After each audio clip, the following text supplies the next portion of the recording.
Hi to all, एक बार फिर से आप सबका स्वागत है आज के इस बर्निंग सेशन में, जहां पे हम लोग बात करने वाले हैं pan card and Aadhaar card के बारे में।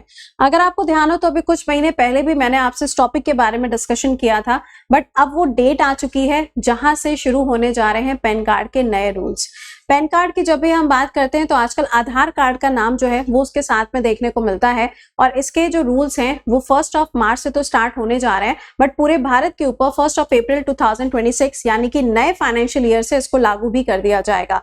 इस बार काफी सारे चेंजेस किए जा रहे हैं ताकि एक तरफ रेवेन्यू भी जनरेट हो और दूसरी तरफ ट्रांसपेरेंसी जो है ट्रांजेक्शंस के अंदर वो भी बनी रहे। तो आइए जरा इसके बारे में जो बातें हैं वो बातें यहाँ पर कर ली जाएं। सबसे पहले देखिए, new income tax draft rule जो हैं उनको बनाया गया है, जो कि यहाँ पे 1 अप्रैल से लागू होंगे, और इसी के साथ में पैन कार्ड का और आधार कार्ड का जो लिंकिंग वाले रूल्स हैं उनको भी लागू किया जाएगा फ्रॉम 1 अप्रैल 2026। तो आइए जरा बात कर लेते हैं।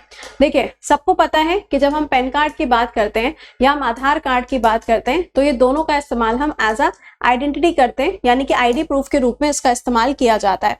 बट पैन कार्ड और आधार कार्ड, इसका लिंक होना भी बहुत ज्यादा जरूरी है। इन दोनों को लिंक करने के लिए बार बार जो डेडलाइन है वो दी गई है, और अब यहाँ पर ये जो डेडलाइन है वो एक तरफ खत्म होती चली जा रही है, और इसको अगर आपने लिंक नहीं कराया है तो अब आप लोगों के लिए समस्याएं जो हैं वो आना स्टार्ट हो जाएंगी।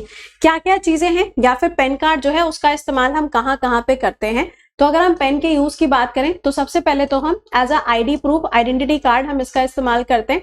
इसके अलावा अगर मान लीजिए कि आप जाते हैं कार या बाइक खरीदने के लिए, तो कार या बाइक जब आप खरीदने के लिए जाते हो तो वहां पर क्या होता है, आपको पैन कार्ड दिखाना ही पड़ता है, राइट। तो यहाँ पे जो नए वाले रूल्स हैं उसके हिसाब से आप देखोगे तो अगर आपने 5 लाख या फिर 5 लाख से ज्यादा की कोई कार या बाइक अगर आपने खरीदी है तो उसके लिए पैन कार्ड जो है वो मैंडेटरी हो जाता है।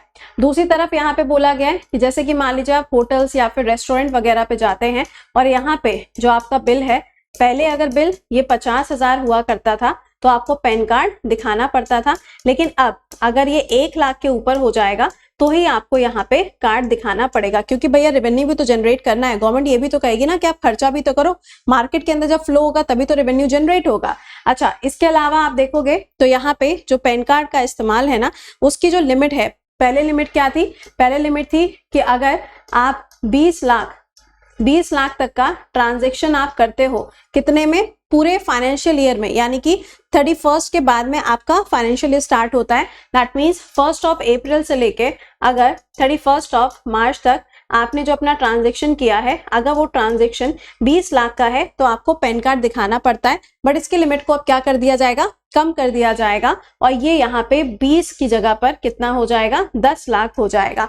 तो ये कुछ जगह हैं जहां पे आपको पैन कार्ड का यूसेज देखने को मिलेगा। बट अगर मान लीजिए कि आपने पैन कार्ड को आधार कार्ड के साथ में लिंक नहीं कराया है तो यहाँ पे प्रॉब्लम्स देखने को मिलेंगी। क्या प्रॉब्लम हो जाएगी, सबसे पहली प्रॉब्लम आपने देखा होगा कि आजकल जब आप बैंक में भी जाते हो तो वहां पे भी आपका जो पैन कार्ड है वो भी काफी ज्यादा जरूरी हो चुका है। तो अगर आपका बैंक अकाउंट, अगर आपका जो बैंक अकाउंट है वो पैन के साथ अगर लिंक्ड नहीं है तो आपका जो बैंक अकाउंट है उसको फ्रीज कर दिया जाएगा, यानी कि वो जैसा है वैसे ही उसको बंद कर दिया जाएगा। वहीं पर फ्रीज मतलब ना तो कोई पैसा निकाल सकते हो, ना ही आप कोई पैसा डिपॉजिट कर सकते हो। दूसरा यहाँ पे क्या होगा, अगर आपने इसको आपस में लिंक नहीं करवाया हुआ है तो यहाँ पर आपको पेनल्टी भी भरनी पड़ेगी। पेनल्टी कितनी होगी, यहाँ पे अभी इसका एसेस को अमाउंट तो नहीं दिया है क्योंकि 1 अप्रैल से लागू होगा, तो वो भी जल्दी पता चल जाएगा।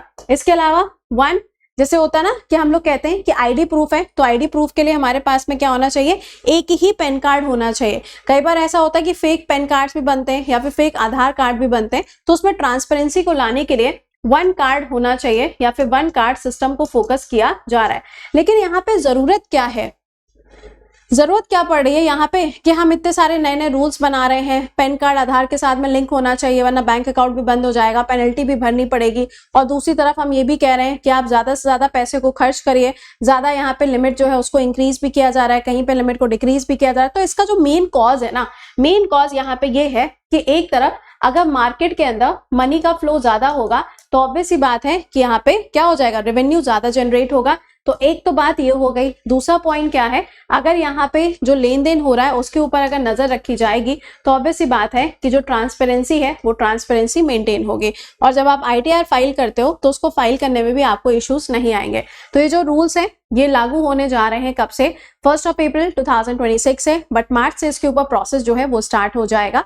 और ये लिंक कराने के लिए इन्होंने कई बार जो डेडलाइंस है वो भी दी है, जैसे कि 31 दिसंबर 2025 भी इन्होंने डेडलाइन को रखा हुआ था। तो ये रूल्स लागू होने जा रहे हैं। बट अब आप मुझे बताएंगे, आधार कार्ड तो हम सबको पता है, UIDAI, राइट, बट जो पैन कार्ड है, पैन कार्ड को रिलीज कौन करता है, या फिर पैन कार्ड किसके अंडर में कंसिडर किया जाता है, कमेंट के अंदर लिखकर जरूर से बताइएगा पैन कार्ड किसके अंडर में आएगा।